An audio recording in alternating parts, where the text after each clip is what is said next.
C. Joseph Vijay எனும் நான்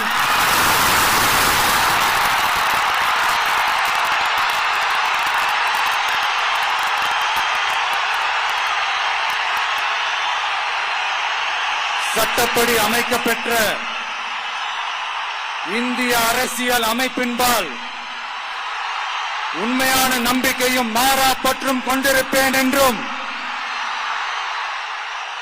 இந்திய நாட்டின் ஒப்பில்லாத முழு முதல் ஆட்சியையும் ஒருமையையும் நிலை நிறுத்துவேன் என்றும் தமிழ்நாட்டு அரசின் முதலமைச்சராக உண்மையாகவும் உளச்சான்றின்படியும் என் கடமைகளை நிறைவேற்றுவேன் என்றும்